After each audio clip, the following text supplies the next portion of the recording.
दानी का मतलब अति उदार दाता हैं।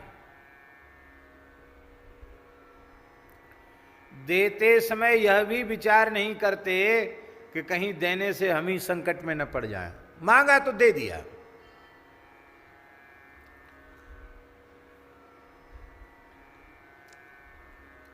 वृकासुर नारद जी के पास गया, बोले सबसे जल्दी प्रसन्न होने वाले देवता का नाम बताओ। नारद जी बोले आशुतोष भगवान शिव जल्दी प्रसन्न होते हैं। अच्छा, केदारनाथ में जाके शंकर जी की उपासना करने लग गया वृकासुर। बर्फ ही बर्फ है महाराज, वहाँ मंदाकिनी के जल में 3 बार गोता लगाता और वहीं खूब भजन करता। शंकर जी नहीं रीझे, इसने अग्नि का कुंड बनाया और अपने ही शरीर को काट काट करके रुद्राय नमः स्वाहा शिवाय नमः स्वाहा करके घूमने लग गया।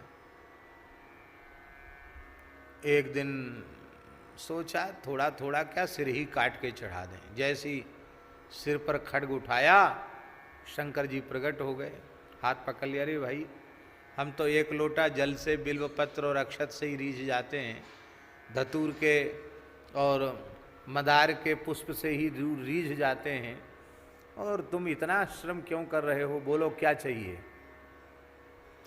शंकर जी के बगल में पार्वती जी को देखा तो देखो तो वो दुष्ट, उसके मन में हुआ पार्वती जी हमको मिल जाएं, शंकर जी को क्या जरूरत है, तो नंग धड़ंग रहते हैं।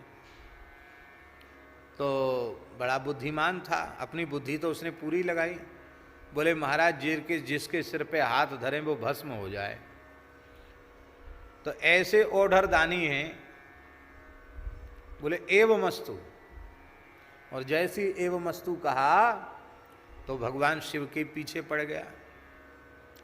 चाहते तो भगवान शिव तत्काल उसको तीसरे नेत्र से जलाकर भस्म कर सकते थे, लेकिन सोचा हमारा भगत है, अपनी भगत को जला देने को लोग कहेंगे बताओ, अरे कोई गलती थी तो उसको इतना बड़ा दंड दे दिया, जला के ही भस्म कर दिया। तो जहर का वृक्ष भी लगाकर स्वयं नहीं काटना चाहिए। इस न्याय का आदर करते हुए शंकर जी ने उसको भस्म नहीं किया, भागने लगे। पार्वती जी ने कहा भगवान नारायण से, प्रभु ये तो आफत आ गई, समाधान करो। भगवान नारायण तुरंत एक बड़े सुंदर बटुक ब्रह्मचारी के रूप में प्रकट हो गए। बहुत सुंदर पलाश दंड लिए हुए, मूज के मेखला कमंडल लिए हुए, कुशा लिए हुए प्रकट हो गए। अरे बोले शकुनी दैत्य के बेटा वृकासुर, कहां जा रहे हो?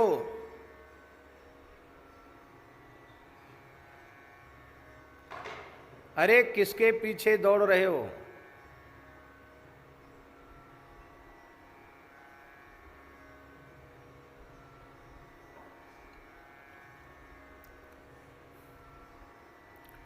किसके पीछे दौड़ रहे हो? उसने देखा इतनी मीठी वाणी, इतना सुंदर ब्रह्मचारी, वो खड़ा हो गया। बोला हमें फुर्सत नहीं है और तुम हमको टोक रहे हो, वो भाग जाएंगे। कौन भाग जाएंगे, किसके पीछे पड़े हो? जल्दी जल्दी उसने बताया हाँफते हुए। सुनते ही भगवान बड़ी जोर से हंसे, वाह वाह आप भी बड़े भोले हैं, पागल के पीछे दौड़ रहे हैं, बताइए। वो तो पागल हैं। दक्ष प्रजापति ने जब से शाप दिया है तब से उनका दिमाग काम नहीं करता है। उनका दिया हुआ वरदान कहीं भी सत्य होता है क्या? ऐसे ही है, आग धतूरा खा करके कुछ बोल देते हैं। ऐसी बातों में फंसा लिया उसको। देखो तुमको वरदान दिया है कि हाथ धरोगे तो भस्म हो जाओगे, जिस पर हाथ रखोगे भस्म हो जाएगा। तो भस्म तो अग्नि से होता है, तुम्हारे हाथ में थोड़ी गर्मी आई क्या? देखो हाथ छुआ, हाथ तो ठंडा था। वहाँ हिमालय में कहाँ से गर्म हो हाथ? बर्फीली हवा, हाथ तो एकदम ठंडा था। बोले वाह, फिर कैसे जलोगे? उसने कहा कि सिर पे रखेंगे तब जलने की बात है। तो भगवान ने कहा अपने सिर पर ऐसे करो, थोड़ी आंच लगे तो हटा देना, वो आंच नहीं लगे, अग्नि न लगे तो समझ लेना वरदान झूठा है। वो भगवान की बातों में ऐसा फंस गया कि वो ऐसे हाथ लेके आया, ऐसे हाथ लेके आया और निकट लाके उसको कोई गर्मी मालूम पड़ी नहीं। अरे बोले वरदान तो झूठा है, सिर पर हाथ रखा, रखते ही भस्म हो गया। भगवान शंकर के धतूर के फूल में छिप गए थे। वो धतूर का फूल शंकर जी के श्रीअंग के वर्ण का ही होता है, कर्पूर गौरम, उसी में छिप गए।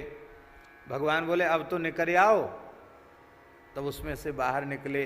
कहते तब से उनको धतूर पुष्प बहुत प्रिय हो गया।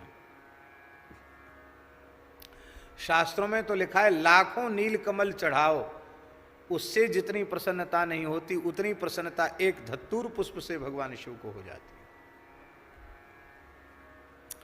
भगवान ने कहा दुष्टों को थोड़ा सोच समझ कर दिया करो, ऐसा मत दो कि आपको ही संकट पड़ जाए। शंकर जी हंसने लगे, बोले इतनी फुर्सत हमें कहाँ सोचने विचारने की है, हमारे दरबार में तो जो आया हम तत्काल एवं मस्तु कह देते, ज़्यादा विचार नहीं करते हैं। और आप तो हैं, संकट आवेगा तो आप तो हैं, आपसे तो कहने की भी जरूरत नहीं पड़ी, आप आ गए ना। ऐसे अवडरदानी हैं कि ये लेने वाला हमारे पीछे पड़ जाएगा ये विचार भी नहीं करते हैं। जो मांगा वो दे दिया।